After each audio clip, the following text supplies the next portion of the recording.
Pienso que no te deja ni pensar. Bueno, así lento me pasó. ¿Como migraña? Sí, pero fue raro porque fue alrededor del ojo. Y no me dolía Uh, el ojo, pero me dolía atrás del ojo.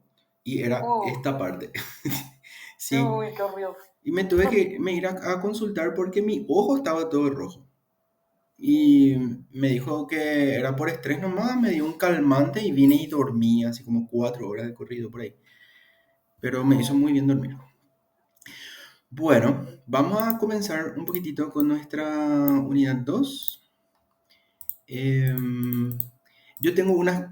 Vamos a hacer lo siguiente. Voy a grabar la continuación de la clase de hoy para complementar esa clase que tenía que grabar. Entonces vamos a hacerlo así, en este orden. Hago hoy la introducción y va a continuar. La próxima clase va a continuar el mismo tema, ¿sí? Para recuperar ese un día. Bueno, vamos a mirar un poquitito hoy sobre los paradigmas en la investigación. Justamente cuando ustedes trabajen su protocolo, una de las cosas que van a tener que determinar es de qué o cuál es el modelo, cuál es el paradigma que van a utilizar en su investigación. Entonces, para poder eh, entender de qué estamos hablando, vamos a hablar un poquitito de qué son los paradigmas. Eh, y quiero preguntarle a ustedes, porque yo sé que esto es un tema que en varias oportunidades ya, inclusive con ustedes, yo fui compañero de ustedes en un curso que hicimos con uno de los profes metodólogos, perdón, investigadores, bueno, quería que se le diga metodólogo. ¿Qué entienden ustedes por paradigma? ¿Sí? Con sus palabras, no es un examen, no es una prueba, simplemente para hacer un ejercicio de reflexión y recuperación de conocimiento previo. Yo sé que esto es un concepto que muchos ya manejamos. ¿Me ayudan con el modelo? Gracias, Alma. ¿Qué más puede ser? Gabriel. Creo que como una perspectiva o manera de interpretar interpretar los hechos, Ujú. como bajo un paradigma específico se ven actuadas de un modo, desde un paradigma distinto se van a ver de otro modo. Ujú. Exacto. Entonces, vendría a ser como una, digamos, es como si fuese que nos ponemos un lente para poder mirar una realidad. ¿Por qué usamos la analogía del lente? Porque depende qué tipo de lente nos ponemos, vamos a percibir la realidad de una forma distinta. Si usamos lentes oscuros, obviamente vamos a ver oscurecido. Si usamos lente con aumento, vamos a poder ver más detalle. Entonces, cada paradigma tiene sus propias, digamos, particularidades. Y bueno, acá tenemos la definición del paradigma. eh, Podemos mirar que cada paradigma tiene cierta metodología y no sé, seguramente ustedes en algún momento le leyeron a Thomas Kuhn, ¿verdad? Que hablaba de los paradigmas y por qué cada problema relevante desarrollaba un paradigma. ¿Ustedes se acuerdan de eso? Adelante. Entonces, voy a quitar esas cosas que aparecen de mi Google, estoy compartiendo su pantalla y poner como ocultar. ¿Cómo? Así que puede ver el PPT, porque hay partes que ya están obstruyendo. Ah, este que dice, ¿este? Sí, sí, ese también, y el que está abajo. Así se puede ver de forma ¿Ahí? esta. Ok, Sí, dale, correcto. gracias. Bueno, genial. Entonces, ¿se acuerdan de Kuhn, verdad? Él habló de los paradigmas y él dijo que cada paradigma era una unidad en particular y que ese paradigma existía para explicar una problemática en particular. Y esto, obviamente, tenía como consecuencia que una vez que la realidad cambie, que, por ejemplo, surjan nuevas teorías, surjan nuevas evidencias, por ende entonces estos paradigmas anteriores van quedando desfasados y por ende van siendo reemplazados con otro paradigma. Entonces esto es algo, una particularidad que a mí me gusta mucho mencionar cuando hablamos de paradigma, es que según Kuhn, los paradigmas son pasajeros, pero también son dinámicos. Un paradigma va cambiando, se va adaptando a los tiempos, se va adaptando a los conocimientos, Pero llega un momento, y eso Kuhn le llama una crisis en el conocimiento o una crisis en el paradigma, en donde ese paradigma ya no puede seguir sosteniendo la explicación que, que estaba desarrollando y queda desfasado o queda sin, digamos, sin posibilidad de explicar la realidad. Por lo tanto, el paradigma entra en crisis y ¿qué pasa? Es reemplazado por otro paradigma más actual. Entonces, no es igual evaluar, yendo a un ejemplo práctico, a la ansiedad con una escala de Hamilton, a hacer una entrevista y preguntarle a una persona que tiene síntomas de ansiedad cómo vive su ansiedad. Por más que estamos indagando el mismo fenómeno que es la ansiedad, probablemente el tipo de dato que vamos a obtener y la visión, como decía Gabriel también, la arista desde la perspectiva de donde vamos a mirar el problema va a ser totalmente distinta. Entonces, en este caso, quiero llamar la atención sobre esta particularidad del paradigma como algo que es dinámico y va cambiando, pero también el paradigma como algo pasajero, en este caso también, un ratito voy a tomar la asistencia, se me olvidé, ahí está, como algo pasajero que en algún punto va a necesitar ser reemplazado por otro paradigma más actual, ¿sí? Bueno, entonces, toda investigación tiene 3 preguntas que busca responder, ¿sí? Como una cuestión así un poco ontológica. ¿Qué creo que es la realidad? Porque lo que tratamos de abarcar con la investigación son hechos de la realidad circundante o de la realidad de nuestra área disciplinar. Una vez que como creo que es la realidad, entonces me pregunto cómo creo que puedo conocer esa realidad. Y ahí obviamente voy a pensar en los métodos, voy a pensar en los instrumentos. Y una vez que tenga eso, voy a pensar probablemente en cómo voy a operar con esos instrumentos. Entonces la otra pregunta es cómo voy a hacerlo. Entonces estas 3 preguntas. ¿Qué creo que es la realidad? ¿Cómo puedo conocer la realidad? ¿Y cómo puedo acceder o cómo puedo abordar a ese hecho que yo le llamo realidad para poder conocerlo? Estas 3 preguntas van a definir si mi modelo se va a circunscribir dentro de lo que conocemos como un modelo cuantitativo, como un modelo cualitativo o con el modelo mixto que vendría a ser, como dice su nombre, como una especie de mezcla entre los dos modelos. Entonces, en este caso, podemos pensar justamente el abordaje que puede llegar a tener. No sé si por ahí podemos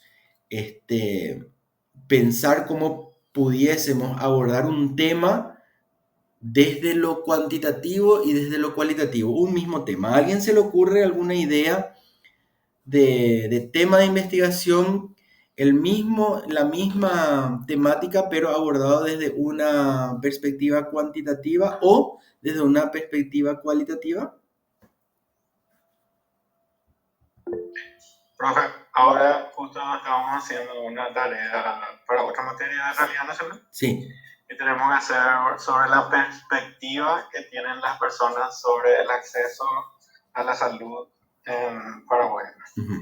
Y creo que eso se puede hacer, uno es su perspectiva, ¿verdad? Que de manera cualitativa, pero también medir objetivamente, bueno, cuántos hospitales hay en su región o qué sé yo, cosas así. No sé. Ya, y ahí justamente, gracias por tu ejemplo, Ángel, porque exactamente la palabra perspectiva, ¿verdad?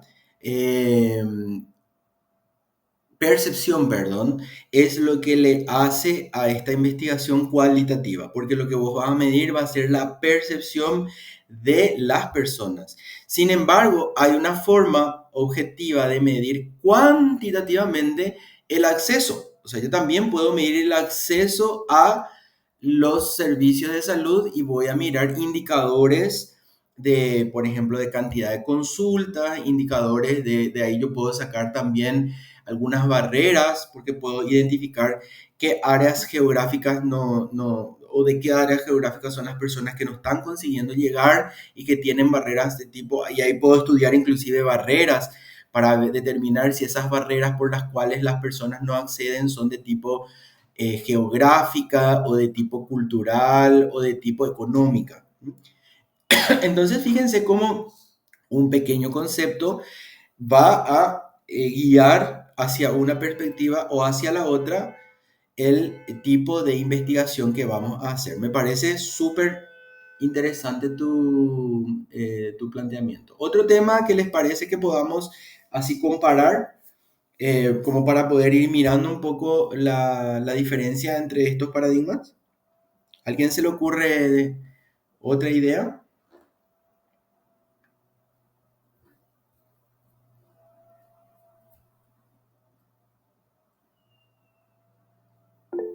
Adelante. Y a ver, profe, estoy pensando, seguramente se puede ver justamente eso, algo que se puede ver tanto desde la perspectiva cualitativa como cuantitativa, ¿no? Así mismo, sí. Por un lado, se puede hablar estadísticamente, por ejemplo, digamos en esquizofrenia, sobre la tendencia a que ocurran ciertos síntomas en X porcentaje de la población. Sí. Pero igual que se puede hablar de eso, se puede hablar de un estudio de caso, de una persona en particular, en la que se describe justamente su vivencia y cómo es observada justamente. Es como, y eso es mucho más específico, pero va estudiando el mismo tema, los síntomas de la esquizofrenia. Exacto, sí. Entonces podemos darnos cuenta, gracias Gabriel por tu aporte, que un mismo estudio puede incluir ambas mediciones. Es por eso que en la actualidad se aprecian muchísimo los modelos de tipo mixtos, ¿sí? Los que tienen un componente cuantitativo y esto está enriquecido con su componente cualitativo. Entonces, como ustedes bien lo dijeron, podemos tener una primera porción del tema descrita con datos estadísticos. Y aparte de eso, podríamos tener un componente que mide, por ejemplo, una opinión o, como ustedes bien lo dijeron, una percepción de las personas respecto de ese tema en particular. Entonces, no necesitamos nosotros elegir cuantitativo o cualitativo. Podemos enriquecer el modelo y podemos combinarlo en lo que conocemos como un modelo mixto que tiene componentes cuantitativos, perdón, y también tiene componentes cualitativos. Puede ser al revés, puede ser que el modelo sea mayormente más cualitativo y tenga un componente analítico, entonces eso le vuelve al modelo mixto, porque tiene un pequeño componente estadístico y eso le da esa característica cuantitativa también, ¿sí? Entonces, esto es algo muy interesante que debemos conocer para no pensar que necesitamos sí o sí tirarnos hacia un modelo, sino que podemos sacar lo mejor de los dos modelos. Adelante, Ángel. Profe, hace poco estaba haciendo con un amigo, o sea, le estaba ayudando con una tesis.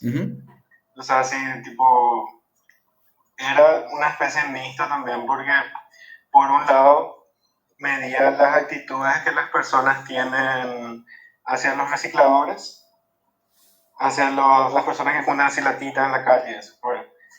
Y algunas de las respuestas eran así, todo, ¿no? Que eso no tiene que ver luego, que son todos ahí, todas cosas así, cosas negativas, ¿verdad? Y también había cosas como si es que el Estado debería ayudarles, apoyarles, ¿verdad? Eso era por un lado. Y por otro lado, era en preguntas a los recicladores mismos sobre cómo ellos se sentían percibidos por la sociedad, si sentían que tenían o no oportunidades, o si se sentían marginados, todo ese tipo de cosas. Y era medio difícil tratar de encontrar cómo hacer una correlación entre esas cosas, porque era todo muy cualitativo. Ujú. Y no sé cómo, por ejemplo, se puede cuantificar mejor eso. No sé si me explico. Sí, te explicas. Yo creo que sería muy rico justamente comparar esos, digamos, esas situaciones y para eso sería interesante poder tener las categorías de análisis y comparar las opiniones tanto de las personas, vamos a decir que a los ciudadanos, que no son recicladores, a quien se les pidió opinión y en el mismo sentido o en la misma área comparar la opinión que tiene o la percepción que tiene el propio reciclador y hacer una superposición en el mismo o en la misma área de área temática. Yo creo que esa sería una, digamos, una comparación muy rica porque justamente lo que tal vez buscamos evidenciar es que hay una diferencia de opinión y eso se va a reflejar en lo que opinan uno y en cómo se siente el otro, ¿verdad? Que un poco son, digamos, los sujetos. Entonces vos tenés sujetos externos y sujetos internos y cada uno va a tener una postura acerca de tu investigación y justamente por eso tu investigación probablemente va a tener que ser mucho más abarcativa para poder medir los ¿cómo se dicen esto? Los multifactores que están implicados en una persona, qué pasa para que una persona esté en situación de calle. Entonces ahí se estudian factores culturales, económicos, de accesibilidad, etcétera, etcétera, etcétera.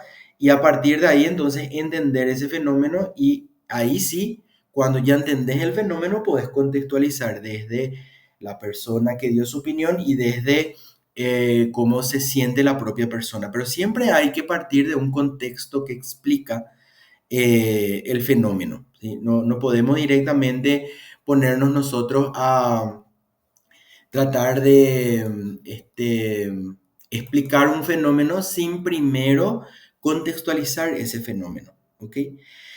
Bueno, entonces, sí. ¿Algo más? No, eso no me gracias. Ok. Bueno, entonces decíamos que la forma como nosotros vamos a abordar la investigación va a tener que ver con la manera como vamos a percibir o cómo vamos a entender la situación que estamos queriendo mirar. Bueno, entonces acá tenemos algunas cuestiones que nos hablan de para qué nos sirve un paradigma. Entonces, el paradigma, antes que nada, es como dice el material, una brújula que me va a orientar cómo voy a abordar esa situación que estoy queriendo investigar o conocer, ¿sí? Dependiendo del tipo de paradigma, voy a usar no solamente metodologías distintas, sino también voy a utilizar herramientas distintas. Probablemente si mi modelo es más cuantitativo, voy a estar utilizando test o alguna herramienta que me permita trabajar con datos estadísticos o los propios datos estadísticos secundarios, ¿verdad? Los datos de los pacientes que son atendidos, las morbilidades, etcétera, las mortalidades, ¿sí? Y versus aquellas otras herramientas de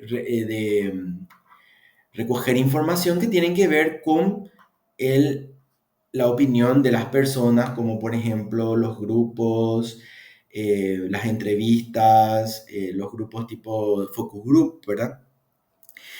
Y para esto es importante que nosotros conozcamos cuáles son esas metodologías para no entrar en conflicto. Algunas veces cuando yo sé que es común que nosotros tomemos de pronto una investigación y que queramos tomar como modelo esa investigación, pero al no conocer justamente las herramientas, eh, queremos plantear un tema diferente y las herramientas que estamos utilizando no acompañan la metodología que inicialmente está teniendo esa investigación. Entonces, por eso hay que conocer muy bien para poder decidir, de acuerdo al tipo de investigación que yo estoy necesitando, también qué tipo de herramientas voy a utilizar porque debe existir una coherencia investigativa. Yo no puedo decir que esto es un modelo cuantitativo y mis herramientas son todas cualitativas y finalmente mi análisis vuelva a ser otra vez cuantitativo. Tiene que haber una coherencia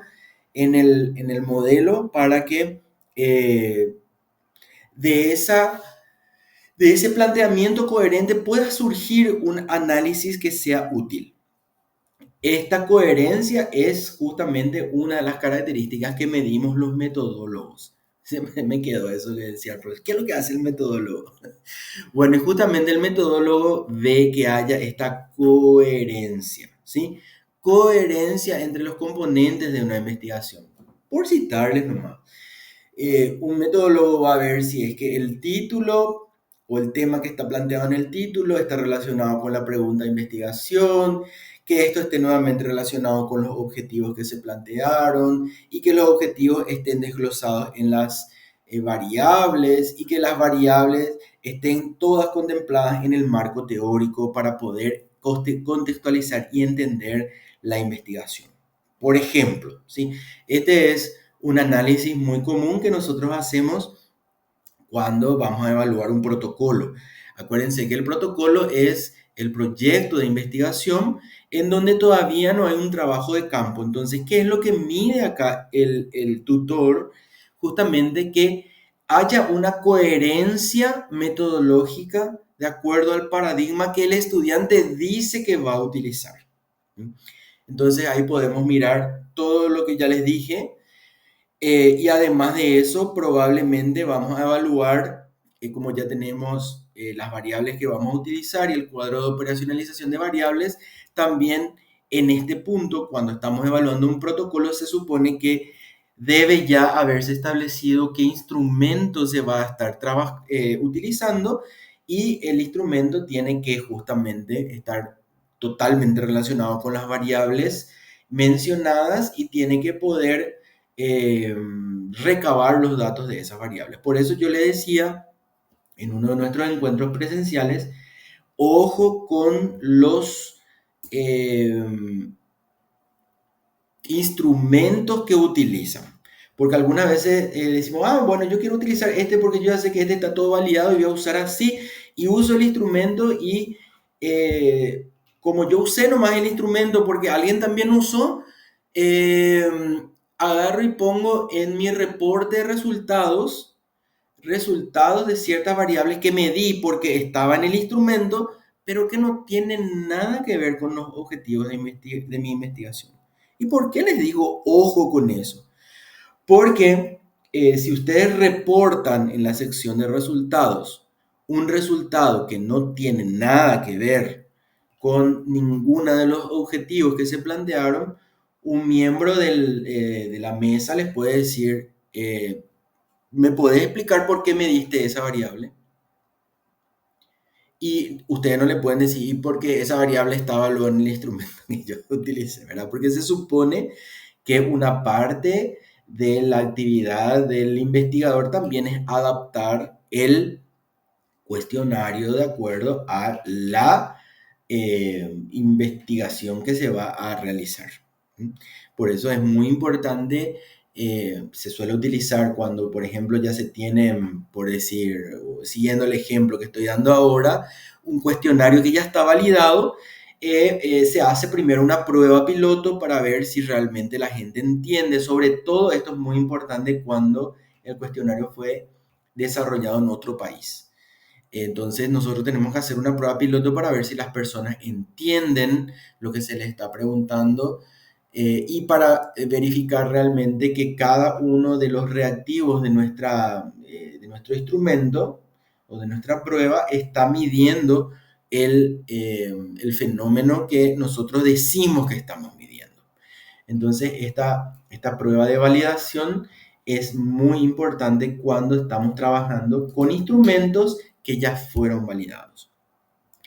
¿Y qué pasa cuando no existe un instrumento para el tema que yo voy a tener que desarrollar y voy a desarrollar mi propio instrumento? ¿Cómo hacemos ahí? Les pregunto a ustedes. El primer ejemplo que di es cuando necesitamos adaptar un instrumento que ya fue validado, pero igualmente yo tengo que hacer una prueba piloto, ¿sí? ¿Qué pasa en el caso que yo necesito generar mi propio instrumento? ¿Cómo se hace?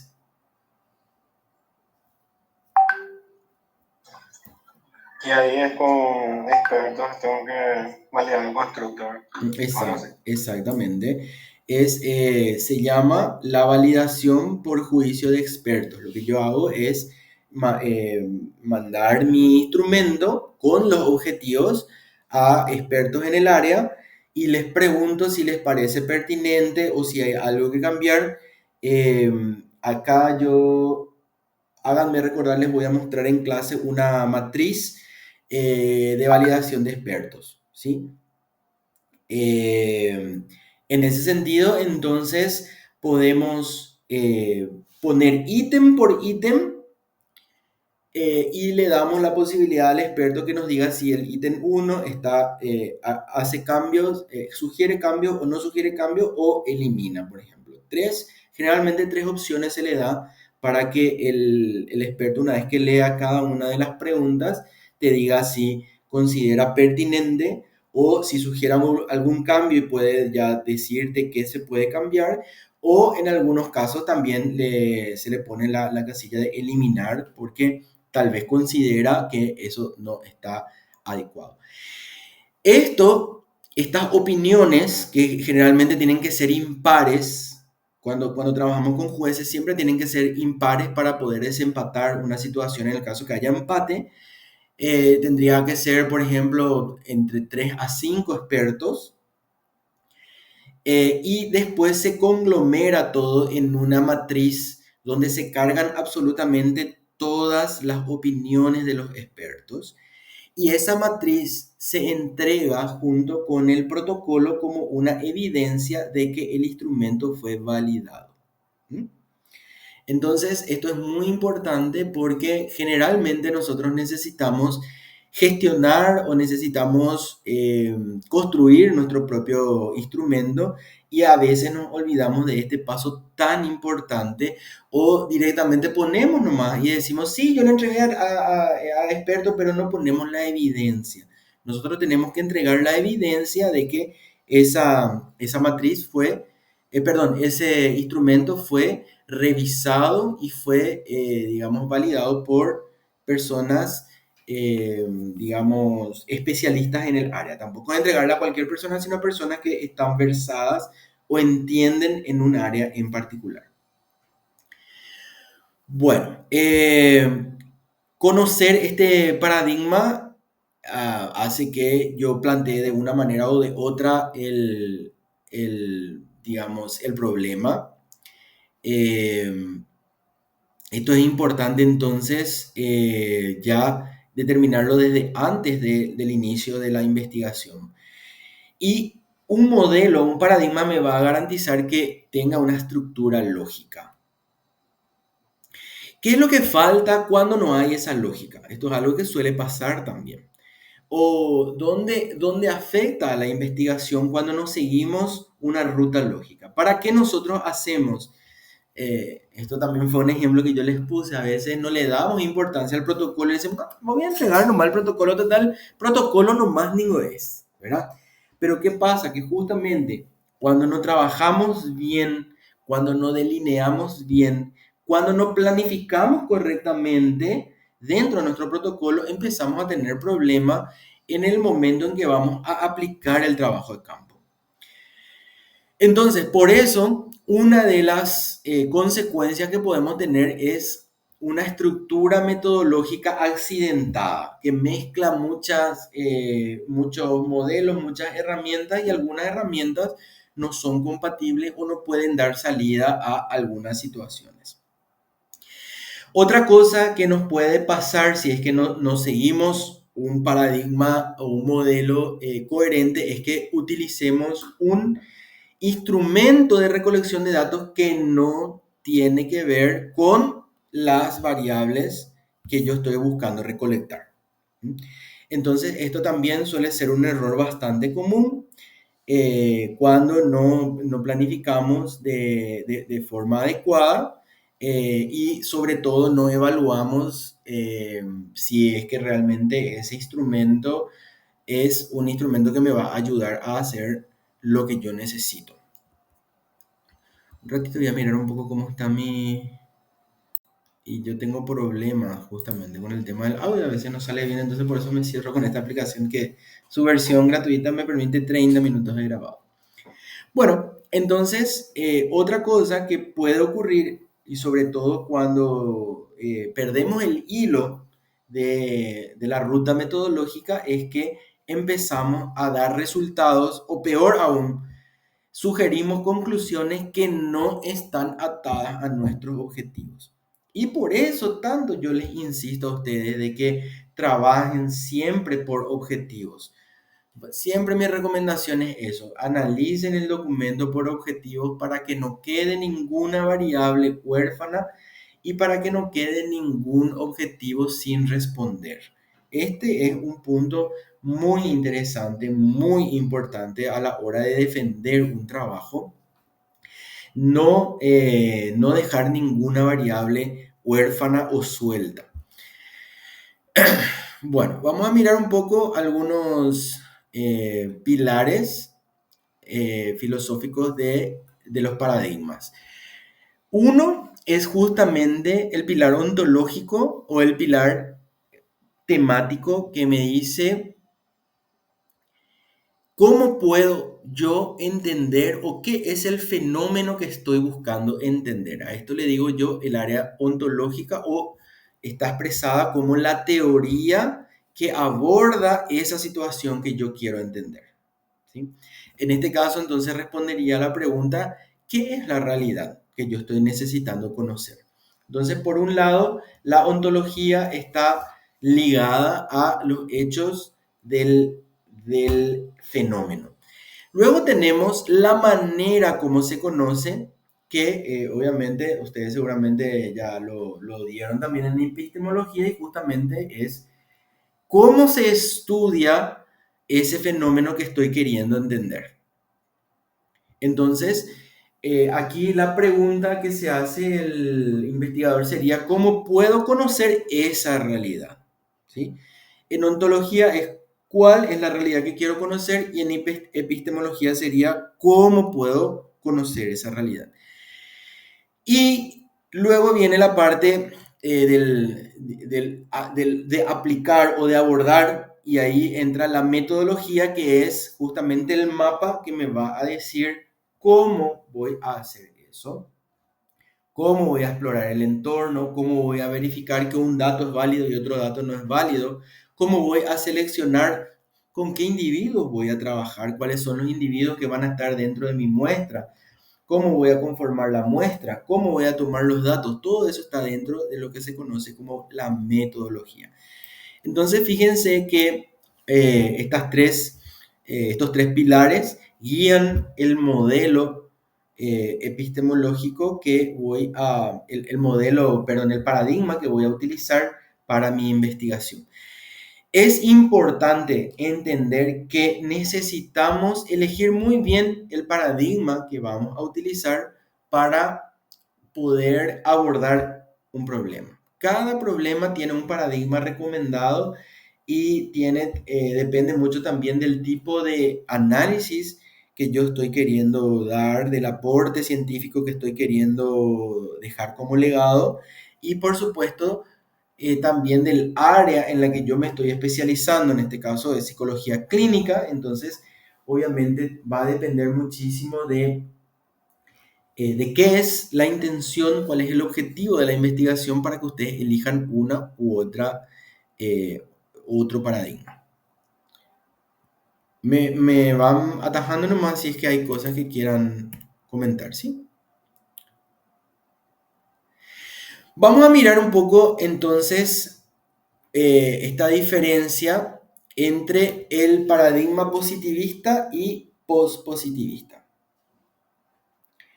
El paradigma positivista, ustedes saben que se basa en la premisa de que todo lo que puede observarse es medible, ¿sí?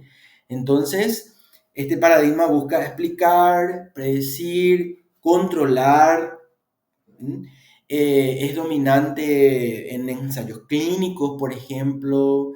si yo quiero saber si la terapia cognitivo-conductual, por ejemplo, reduce síntomas en 100 pacientes con algún trastorno obsesivo-compulsivo, por ejemplo, puedo utilizar este enfoque. Pero esto me dice algo de cómo estos pacientes viven esta terapia, ¿sí? Porque, ¿qué es lo que yo voy a medir? Va a ser simplemente los síntomas, no voy a medir la percepción. ¿Sí? Entonces, en este caso, podría ser una comparación de las puntuaciones de los síntomas antes y después de la intervención. Por ejemplo, en pacientes con, como dije en el ejemplo, puede ser con algún tipo de trastorno o con depresión o con algún algún otro trastorno que es susceptible de ser abordado a través de alguna terapia. Entonces, en este caso, yo puedo estar mirando un resultado para ver qué tan efectivo es un abordaje, ¿sí? Tenemos también el otro tipo de positivismo, que es el ontológico positivista, que sostiene que la realidad es única y hay leyes naturales y que esas leyes naturales no pueden ser cambiadas y tenemos que entender esas leyes para poder entender justamente a sus factores causales, a los factores mediadores y por supuesto a los individuos que están viviendo esa situación. Entonces el primer paradigma, que es natural positivista, ¿sí?, de la naturaleza, dice que la realidad es externa a nosotros y por lo tanto, como es externa, es objetiva, existe per se, ¿sí?, y es estática. O sea, eso va a quedar ahí y tiene sus propias características independientemente o no de la visión que tiene el investigador. Eso existe. Y el paradigma ontológico positivista dice que estas realidades son estáticas y que necesitamos conocer esas reglas para poder entender al fenómeno. Tenemos que entender que este fenómeno positivista lleva mucho tiempo siendo utilizado y es, digamos que fue en algún momento el único aceptado dentro del paradigma científico. Mucho tiempo en el discurso del paradigma positivista se escuchó que únicamente a través de un paradigma positivista se podía llegar a comprender científica y seriamente a una situación, ¿sí? Entonces esto fue cambiando ya que se fueron desarrollando otros tipos de paradigmas que vamos a mirar más adelante. Este es un paradigma entonces que se conoce como naturalista o empírico analítico y que tuvo mayor preponderancia a lo largo del tiempo. Vamos a mirar algunas características del positivismo, ¿sí? Primero que nada, como es algo estático, nos plantea una situación dual en donde el investigador tiene que entender o conocer o medir algo que hay o no hay, como algo así muy, muy taxativo, muy, digamos, como realidades que coexisten sin estar en relación una con otra, o A o B, ¿sí? En este caso, entonces, los hallazgos se consideran reales y se puede generalizar a toda la población.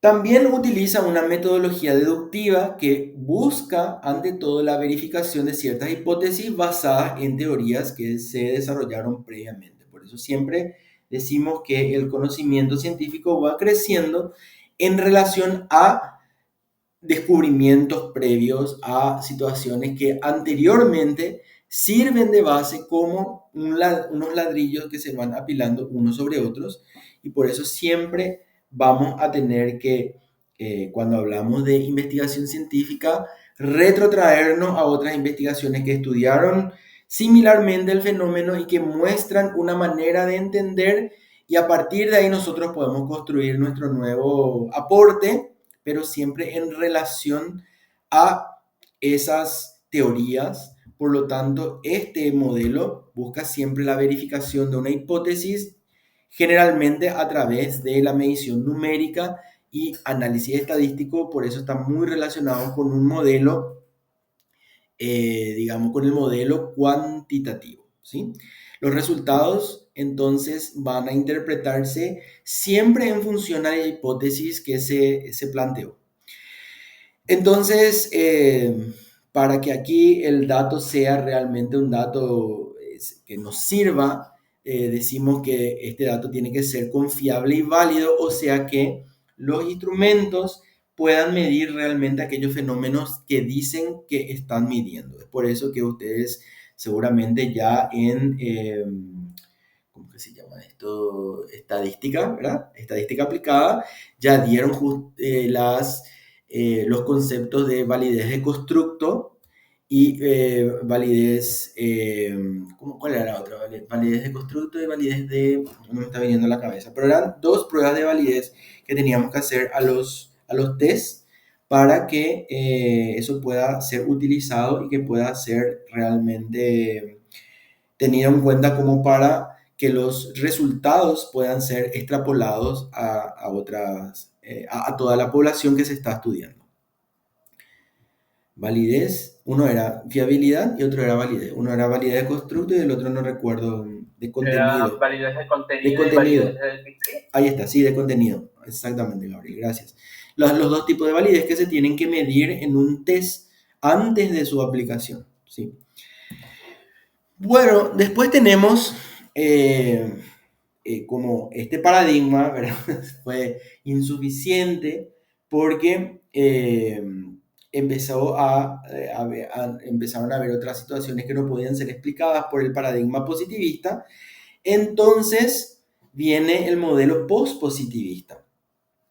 Acá sí también se acepta la existencia de una realidad externa, pero se entiende que esta realidad externa, por un lado, no puede ser completamente abarcada en su totalidad, porque siempre existen aspectos que van a escapar al ojo o al instrumento del investigador. Eso por un lado.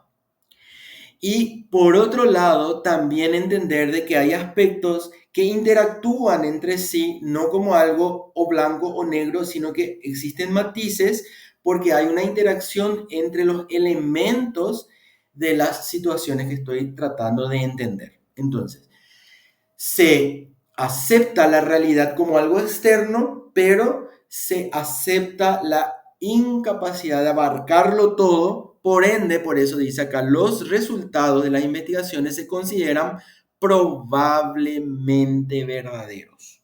Ya no como algo que sí o sí va a ocurrir, sino como algo que puede ser que ocurra. Y ves por eso que aquí también se trabaja mucho en una buena caracterización de la población, porque si mi muestra no reúne toda la variedad de individuos que yo quiero representar de mi universo, probablemente la información que voy a obtener va a ser una información sesgada que no me va a dar la posibilidad de después poder extrapolar los resultados de mi muestra a toda la población en general. Es por eso que cuando nosotros hacemos esta declaración al final de la metodología de las limitaciones de nuestro estudio, tenemos que ser muy conscientes y tenemos que ser muy humildes y, ¿cómo se dice eso? Decir siempre la verdad en el sentido de reconocer que si mi muestra no es una muestra que está estratificada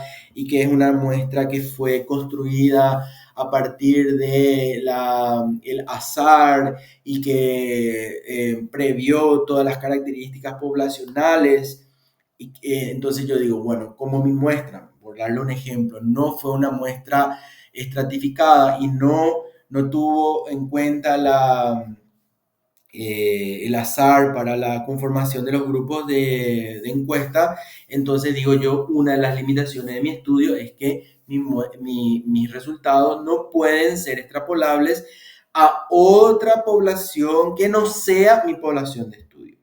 Entonces, por más que ahí le estoy sacando, digamos, potencia a mi resultado, estoy reconociendo la limitación de mi investigación, cosa que hoy es muy necesaria, y habla mucho de que el investigador realmente entiende cuáles son las situaciones positivas y negativas. Y ya esto lo dije, no es una debilidad reconocer las limitaciones del estudio. Al contrario, es una cualidad muy bien vista porque a partir de esas limitaciones, otros investigadores pueden decir, ah, mira, ellos no hicieron eso, entonces yo en mi próxima investigación puedo tener en cuenta eso y puedo mejorar este tema con otra investigación. Sí, Gabriel. Lo que mencionáis de que se reconoce que el investigador y el objeto de estudio pueden influirse mutuamente. De hecho, me parece interesante que el positivismo, por lo que usted menciona, es como declara, como no, el objeto y el investigador no se influencian, no se afectan para nada. Así es. Cuando justamente, por ejemplo, para mí un recuerdo de una investigación que muy claramente afectaba al investigador, aunque bueno, tienen todas sus dudas éticas y morales y varias, pero por ejemplo el experimento de Milgram, que era esto de probar justamente la autoridad, y estaba en una especie de experimento falso. Y ahí la existencia del investigador como participante mostraba cómo claramente influenciaba al participante. Exacto. Es un ejemplo claro de cómo ahí reconocemos, por eso consideramos a esta ontología postpositivista como una evolución del positivismo. Justamente ahí vemos el ejemplo de un cambio de paradigma, porque el paradigma positivista ya no podía explicar por qué tenía esas limitaciones. Entonces necesitaba reconocer otras situaciones que en el modelo o en el paradigma anterior no se podía, digamos, tener en cuenta. Un momentito, voy a... Ahí nuestro coordinador me llamó, pero no sé por qué. Le voy a llamar más tarde. Bueno, ahí se sigue viendo la... Bueno, entonces, la metodología se centra en lo que se conoce como la falsación de hipótesis. Y utiliza una experimentación modificada, incluyendo métodos cuasi experimentales. Ya vimos el método cuasi experimental, que trabaja con una misma población que se ve expuesta a la intervención antes. Se hace una medición, entonces dijimos, antes de la intervención, y después se hace una medición después de la intervención, ¿sí? Digamos, ese es el concepto que tenemos del modelo cuasi experimental. Y también podemos incorporarle análisis cualitativos que tienen algunos elementos analíticos. Y por eso yo creo que el modelo que está muy relacionado con esto es justamente el modelo mixto, porque tiene elementos justamente o más cuantitativos y algunos complementarios cualitativos, o viceversa. Es más cualitativo, pero tiene algunos elementos analíticos cuantitativos que le complementan. Entonces, digamos que son modelos que pueden coexistir. Vamos a ver algunas de las limitaciones del modelo positivista en nuestra disciplina. Primero que nada, lo que decíamos recién, que probablemente la realidad es mucho más compleja y está compuesta de muchas más aristas y, digamos, de muchos más factores que no solamente no los puedo medir, quizá ni siquiera me estoy dando cuenta de que existen. Entonces, habla de que el comportamiento humano es un fenómeno demasiado complejo y que está obviamente influido por la mirada que nosotros vamos a tener. Y por eso nosotros decimos que hay varios tipos de abordaje. Yo puedo tener una mirada más biologicista, puedo tener una mirada más social, puedo tener una mirada más cognitivo-conductual o puedo tener una mirada más hacia las emociones. Eso va a depender mucho el área que yo estoy queriendo manejar para la recolección de la información. Pero lo que sí entendemos aquí es que estos fenómenos son, digamos, difíciles de aislar porque el ser humano funciona o la conducta humana funciona como el ser humano, como algo muy complejo, digamos, dentro de este esquema. ¿Ustedes, habría alguna razón por la que nuestro coordinador me esté necesitando hablar ahora? ¿Hay algo que ustedes estén necesitando ahí de la clase o no? Creo que no. ¿No? Mm. Ok, porque me preocupó un poquito que justo me llamó en nuestro horario de clase, no sé qué puede ser. Pero si ustedes no tienen nada que hablar ahora, entonces continuamos. Hasta 2:15 vamos con esto, ¿verdad? Según mi calendario. Sí, Ok, gracias Ángel. Otra cosa importante que hay que reconocer en el modelo positivista es que como estamos trabajando con fenómenos tan complejos, también su medición y la predicción que podamos hacer a partir de esta medición son limitados, ¿sí? Entonces, si bien es cierto, muchos estudios correlacionales nos están dando indicios para justamente identificar algunas correlaciones muy sólidas y probables vínculos causales, no podemos decir de que estos descubrimientos van a llevarnos a poder hacer predicciones y un control total y absoluto sobre lo que estamos queriendo entender. Entonces, el positivismo puro, así como tal, como un fenómeno externo totalmente independiente del investigador, nos dice que es para nosotros, si bien es cierto, ese modelo puede existir, no podemos alcanzarlo porque no podemos escindirnos justamente de toda esta complejidad de factores. Y por eso justamente existen los diferentes enfoques para poder complementar cada uno de estos enfoques con su componente o con otros componentes que nos ayudan a ver más allá de lo que tal vez ese modelo nos va a impedir o no nos permite abarcar. Y por eso es que generalmente los modelos se mezclan para poder tener un entendimiento más, digamos, acabado, más sutil, más amplio, si se quiere, más integral de lo que estamos queriendo trabajar. Luego, tenemos otro modelo que es el paradigma interpretativo. Este paradigma reconoce que hay muchas realidades, ¿sí? Nos dice que la realidad es múltiple, que la realidad es compleja, que está compuesta de muchos factores, que depende otra vez que esa misma realidad puede ser vivida de forma completamente distinta por cada individuo en forma particular, porque también ahí tiene que ver cada individuo otra vez, la historia que tuvo, la formación que tuvo, el sesgo cultural con el que creció, un montón de otros factores que hacen que esa realidad sea realmente muy compleja en cuanto a la multiplicidad de realidades. Entonces, nos dice que la realidad es como un constructo que vamos haciendo de acuerdo a la percepción, es la suma de las percepciones individuales.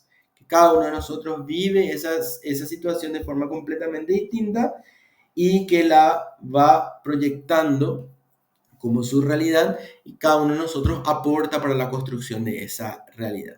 Este es un paradigma que no sé si es correcto decir, viene un poco a reemplazar al paradigma positivista, pero a mí me gusta mucho decir porque me gusta darle a cada uno su parte, a cada paradigma su parte. decir que viene a complementarle al paradigma positivista, ¿sí? Entonces, está teniendo como que mayor aceptación. Vamos viendo que muchos modelos de investigación adoptan este estilo de interpretación. También se utiliza mucho en las disciplinas de humanidades, y como nuestra disciplina es una mezcla entre humanidad y ciencia de la salud, entonces este es un modelo que es bastante utilizado dentro de nuestro campo de conocimiento. Y también entendemos que se le da este apellido constructivista, ¿verdad? Porque enfatiza el hecho de que la realidad se construye con la percepción individual de cada uno de nosotros como algo completamente distinto, pero que le da esta característica relativista, que hace que esa realidad pueda estar en un proceso constante de cambio, o en una forma muy dinámica puede adquirir una u otra connotación, justamente porque está compuesta por multitud de personas que van a formar parte de esa realidad. Entonces, ¿cuál es la forma de conocimiento que adopta este paradigma? Justamente es la relación que existe entre el investigador y su objeto de estudio, ¿sí? Entonces ahí dice, hay acá una relación que debe desarrollarse, y en donde el investigador ciertamente puede abordar a su objeto de estudio, pero también ocurre lo contrario. El objeto de estudio incide en lo que es el investigador, y por eso aquí se tiene muy en cuenta el sesgo subjetivo que el propio investigador puede tener en el momento de hacer ese abordaje. Entonces, acá hay una relación que es dependiente, y por otro lado también es bidireccional, en donde justamente el investigador se involucra en el estudio, y su vivencia o su propia escala de valores influye en la percepción que el investigador puede tener de eso que está investigando. Otra cuestión importante es que se reconoce que, como es un paradigma constructivista, esta relación de conocimiento va a verse muy afectada por lo subjetivo de cada uno de los individuos. Entonces, por eso, por ejemplo, voy a darle un ejemplo de lo metodológico en cuanto a esto. Cuando nosotros hacemos una investigación dentro de una comunidad y vemos que esa comunidad tiene una organización, y esa organización está, digamos, traducida en algunas instituciones o en algunos grupos bien organizados de personas, y yo quiero saber cuál es la opinión que cada una de esas organizaciones tiene, entonces yo puedo justamente entrevistarle a sujetos de cada una de esas organizaciones, porque se supone que cada organización va a tener una opinión distinta. Y para no hacer solamente de una persona, puedo hacer de más de una persona de esa misma organización, y ver cuáles son las características que tienen en común, y después comparar. Entonces, ¿qué estoy haciendo ahí? Estoy usando esa característica subjetiva que cada uno de esos actores sociales, porque en psicología comunitaria le llamamos actores sociales, cada uno de esos actores sociales va a tener una visión totalmente distinta de acuerdo a la vivencia que tiene de esa realidad. Entonces, ahí yo voy a hacer lo que se conoce en investigación cualitativa como entrevista a actores clave, ¿sí?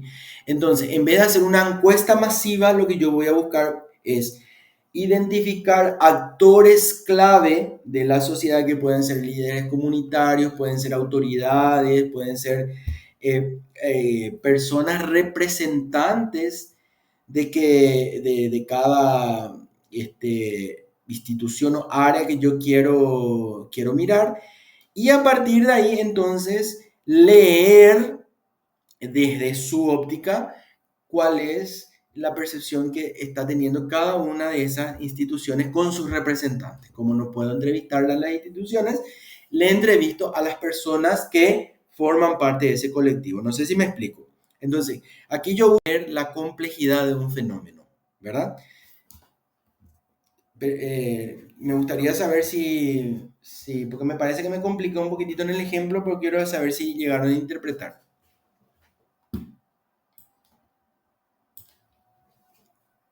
Sí, creo que sí. Ok. Y por último, otra característica de este paradigma es el proceso hermenéutico. ¿Qué quiere decir eso?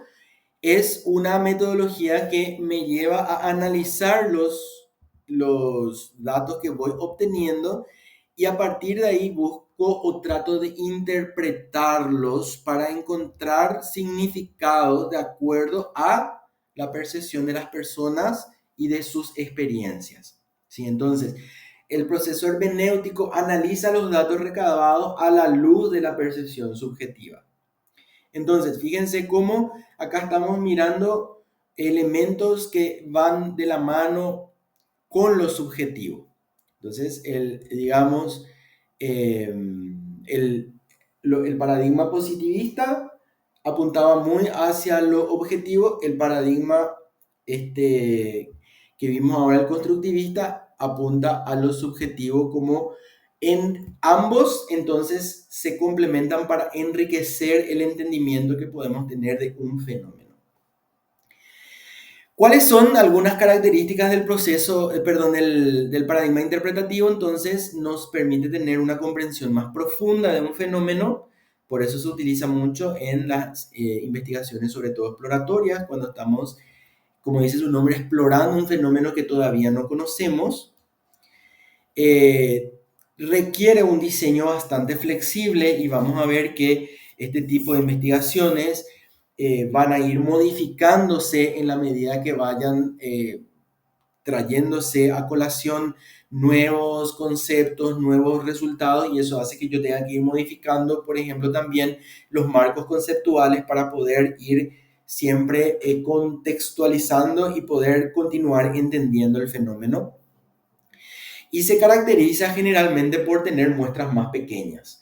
Entonces, el paradigma positivista utiliza muestras más grandes, fenómenos más estadísticos, y el paradigma constructivista interpretativo, usa muestras más pequeñas y su diseño tiene que ser bastante más flexible. A veces le escucho yo decir a mucha gente, y no estoy de acuerdo con eso, pero esa es una opinión muy personal, que el paradigma cualitativo es un paradigma que no tiene, que tiene menos rigor, que tiene por eso menos validez, que tiene menos seriedad. Y la verdad que a mí me tocó vivir desde los diferentes equipos donde hacemos investigación, es que un paradigma le puede complementar al otro cuando es bien ensamblado como un complemento. No me gusta satanizar ningún modelo. Yo creo que cada modelo tiene sus pros y sus contras, y eso puede ser ampliamente mejorado cuando se utilizan bien los complementos de los elementos de cada uno de esos modelos. ¿Sí, Gabriel? Que la perspectiva de que tal vez es menos rigurosa o tal vez es menos, de algún modo, la investigación cualitativa eso muestra un claro malentendimiento de qué significa justamente hacer una investigación cualitativa, la verdad. El punto de hacer una investigación cualitativa es mirar con el ojo más cercano posible, en un nivel que no puede ni siquiera llegar. Finalmente, el cuantitativo explora estadísticas, explora datos, pero no puedes hacer una investigación cuantitativa de algo que ni siquiera se conoce en primer lugar. Para conocerlo hay que hacer cualitativo. Por eso la mayoría de estudios exploratorios son cualitativos. Es algo totalmente innovador, totalmente nuevo, totalmente desconocido. Inevitablemente.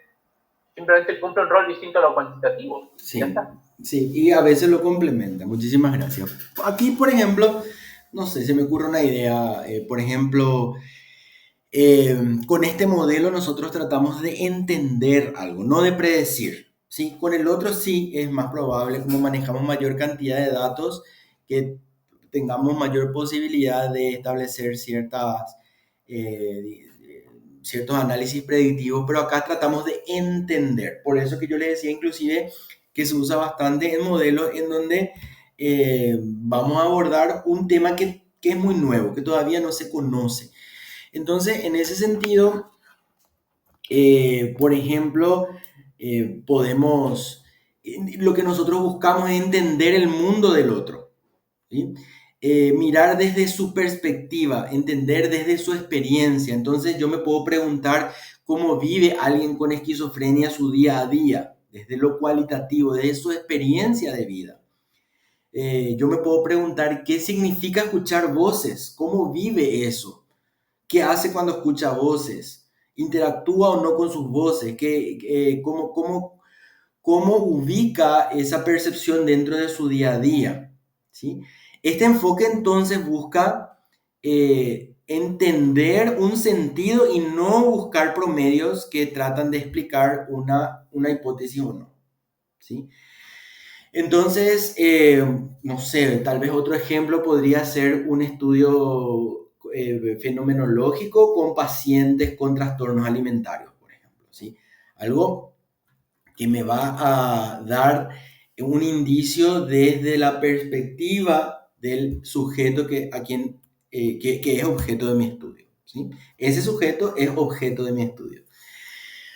Entonces, acá tenemos algunas ventajas y desventajas de este paradigma. Veamos, entre las ventajas tenemos una exploración más profunda, como decía Gabriel, nos da la posibilidad de entender comprender percepciones y creencias externas al investigador. Podemos obtener datos más detallados, podemos obtener matices dentro de esos datos, en vez de estar trabajando en cuanto a la validez y la verdad de un concepto, podemos elaborar un constructo. Y en cuanto a las desventajas, le llamaría desafíos, podría ser, sí, Gabriel.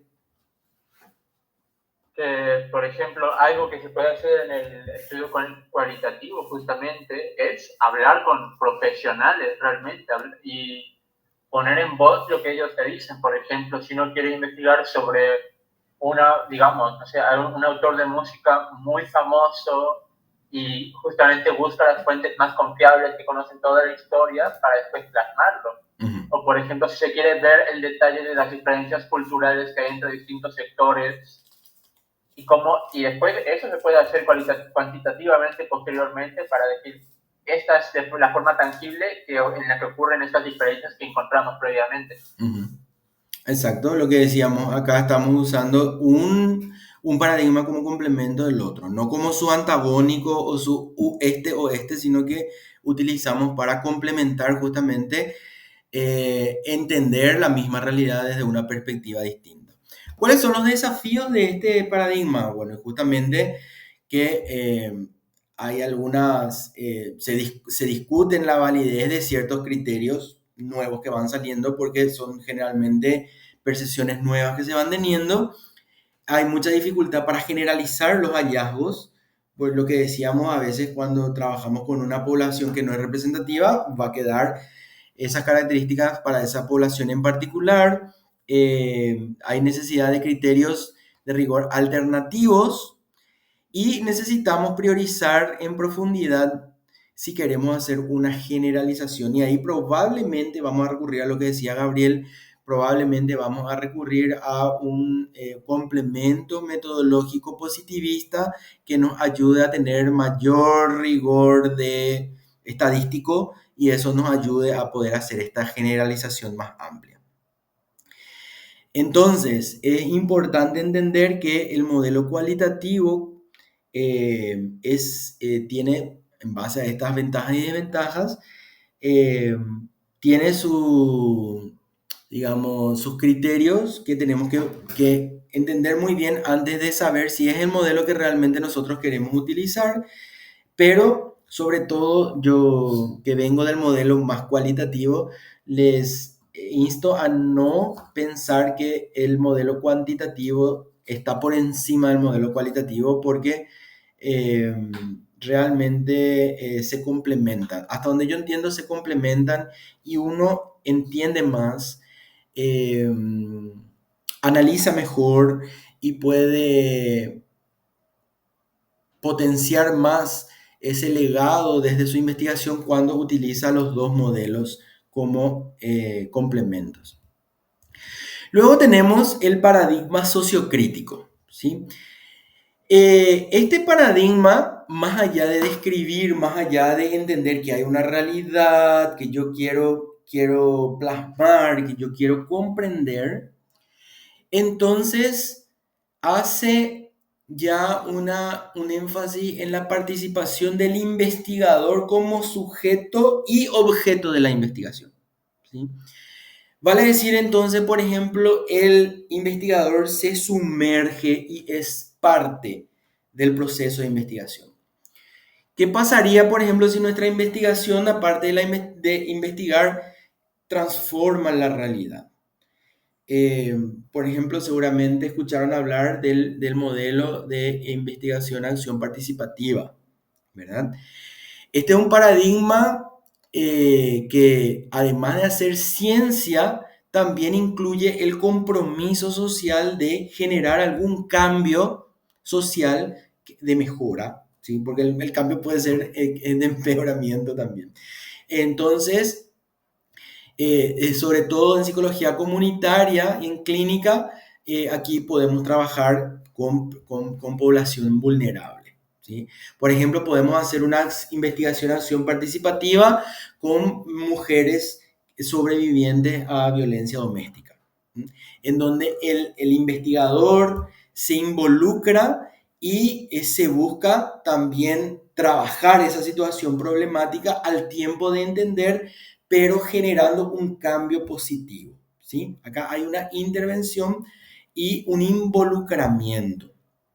Entonces dice, nuestro material se entiende que la realidad es un producto sociohistórico y se busca influenciar en estos factores sociales, políticos, culturales, económicos y de género, que para entender que eso que existe, independiente de nosotros, no es una realidad externa, suelta, sino que nosotros podemos incidir y que a nivel de la academia entendemos que tiene que haber un compromiso de la institución, en nuestro caso la institución es la facultad, ¿verdad? Para un mejoramiento en las condiciones de vida de las personas con las que trabajamos. Entonces, en este sentido, este es un paradigma muy interesante que habla de una interrelación que se basa en un compromiso ético, en un compromiso ontológico, en un involucramiento del investigador, pero también implica darle mucha participación a los sujetos de investigación. Entonces, los miembros de la comunidad van a involucrarse en todas las etapas del estudio, también cuando vamos a hacer las intervenciones, no es que nosotros desde afuera vamos a hacer la intervención, con ellos vamos a generar las intervenciones. ¿Para qué? Para que, decimos nosotros, ese cambio que buscamos generar sea un cambio sostenible en el tiempo. Porque ¿qué pasa si no trabajamos con esta visión participativa? Lo que muchas veces puede ocurrir es que nosotros tratamos de hacer ese cambio, tratamos de hacer esa intervención, pero cuando nosotros nos vamos, la realidad vuelve otra vez a su misma dinámica y no se alcanza un nivel de cambio que realmente signifique un mejoramiento para las personas. Y esto muchas veces las personas de la comunidad nos preguntan y nos dicen, ¿qué voy a obtener yo con esta investigación que vas a hacer en mi comunidad? ¿De qué me sirve a mí participar? Entonces, este es un modelo en donde desde el diagnóstico, la propia intervención, ya le hacemos partícipe a todas las personas de la comunidad. Y aquí entonces lo que vemos es que el investigador lo que hace es entretejer sus conocimientos con las competencias que ya existen en la comunidad para generar una intervención, sobre todo lo que decía, duradera en el tiempo. Entonces aquí vamos a ver que la metodología, por eso le decía la acción-reflexión, es caminar un poquito, darse la vuelta y mirar lo que se hizo, sistematizar lo que se hizo y en base a esos pequeños aprendizajes volver a caminar otro pequeño trecho. Entonces, se genera una metodología más dialéctica que se va, en la que se va avanzando y se va construyendo en el tiempo y puede utilizar procedimientos también cualitativos y cuantitativos con mayor énfasis en los cualitativos. ¿Cuáles son algunas características de este paradigma sociocrítico? Hay una mayor potencia de cambio, los cambios que nosotros trabajamos pueden mantenerse en el tiempo, es un paradigma muy interesante para abordar problemáticas comunitarias muy complejas, me pueden hacer entender de forma mucho más integral el problema desde el contexto, leyendo desde el contexto y como consenso puedo obtener los criterios de validez en donde el rigor implica el consenso. Lo que se alcanza entonces como constructo es lo que se consensúa entre los participantes de la investigación. Entonces vemos que si hablamos de el psicólogo como investigador, pero al mismo tiempo como un agente de cambio en la mejora de la situación de las comunidades o de las personas, vemos que el paradigma sociocrítico es el que puede aportar mayor cantidad de transformaciones. ¿Sí? No estoy diciendo aquí que es mejor el de sociocrítico, me gusta más, cierto. Eso es algo muy personal y particular.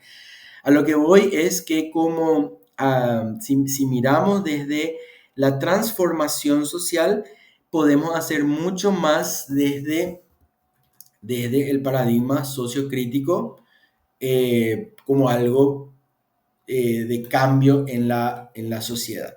Y por último, el paradigma pragmático, que tiene un enfoque bastante mixto, sería más o menos como ir mezclando todos los paradigmas anteriores para poder tener una visión más completa, ¿sí? Este es un paradigma muy, como dice su nombre, muy pragmático porque se basa mucho en la utilidad que puede tener la información que vamos a recabar. Y aquí también entonces hay una mezcla entre medir y entender.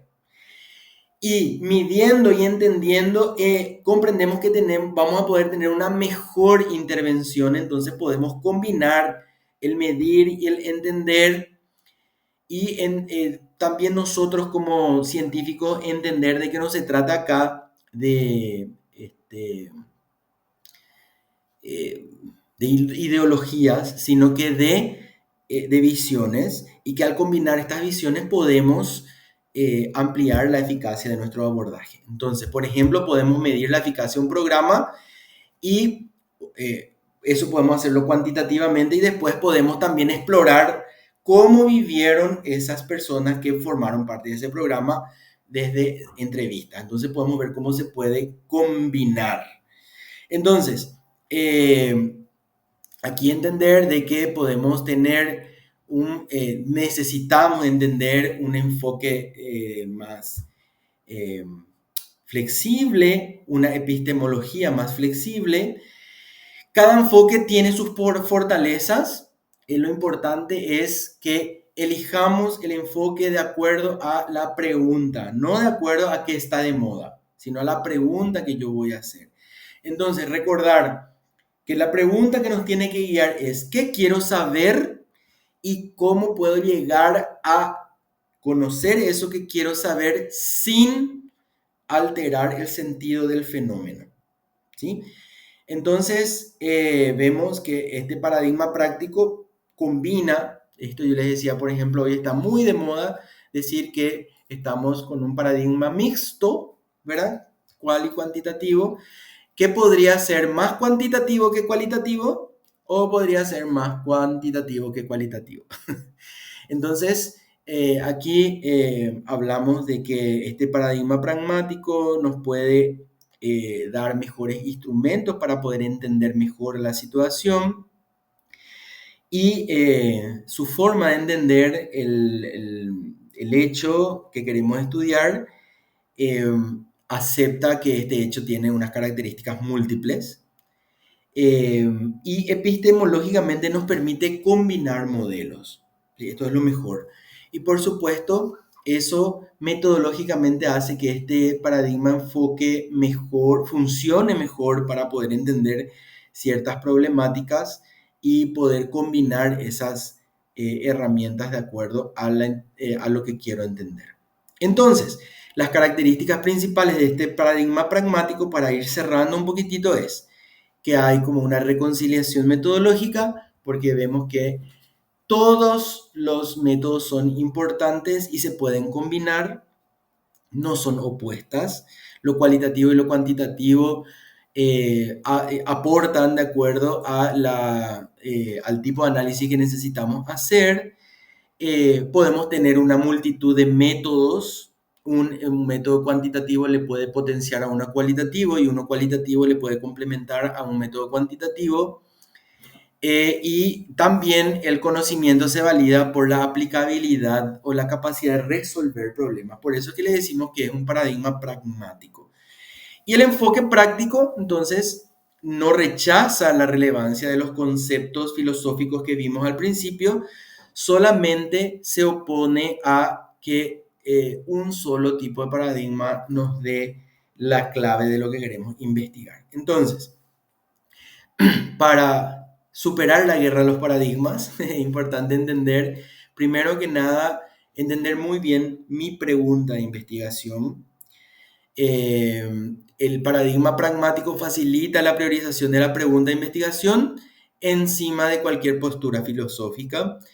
También me facilita la integración metodológica con todas las herramientas que tiene cada uno de los modelos y me conduce a resultados mucho más aplicables. Por eso hace este énfasis en lo pragmático.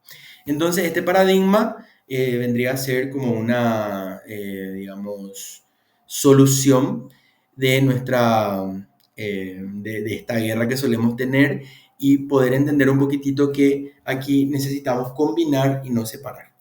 Bueno, hasta aquí esto ya